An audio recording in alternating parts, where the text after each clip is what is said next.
అపోస్తుడైన పౌలు సర్పం ద్వారా కాటు వేయబడ్డాడు. అదేవిధంగా తన ఓడలో ప్రయాణిస్తున్నప్పుడు ఓడ బద్దలైపోయి ఓడలో ఉన్న వారందరూ కూడా మరణించాల్సిన పరిస్థితి.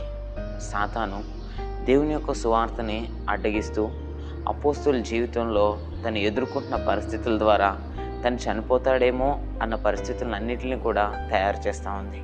కానీ దేవుడు అపోస్తులైన పౌల్ని ఏ విధంగా ఉపయోగించుకోవాలో, ఎక్కడ సువార్త ప్రకటించాలో దేవుని తన చిత్తాన్ని అంతటిని కూడా పౌలు ద్వారా జరిగిస్తూనే ఉన్నాడు. కానీ సాతాను ఏదైతే మార్గాల్ని తయారు చేస్తుందో, ఏదైతే పరిస్థితులు చూపిస్తుందో, ఈ పరిస్థితులన్నీ కూడా అపోస్తుడైన పౌలు చనిపోతాడేమో అన్న విధంగా ఉన్నాయి. ఒక విషయం ఈరోజు మనం అందరం కూడా జ్ఞాపకం చేసుకోవాలి. దేవుడు మనల్ని ఎన్నుకున్నాడు. దేవుడు మన ద్వారా పనిచేయాలనుకుంటున్నాడు.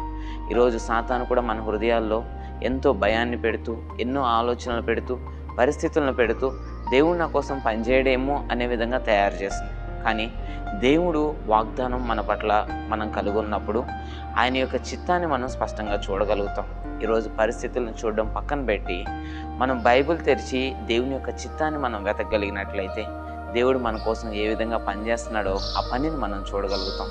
ఈరోజు దేవుని యొక్క చిత్తాన్ని మనం వెతకగలిగినట్లయితే సాతాను మనకు చూపిస్తున్న పరిస్థితుల కంటే ఎక్కువగా దేవుడు మన పట్ల కలిగి ఉన్న ప్రణాళికని మనం చూడగలుగుతాం. మన హృదయాలు దేవుని హృదయంతో ఏకం చేసుకుని దేవుని యొక్క చిత్తాన్ని మనం కలిగి ముందుకెళ్దాం.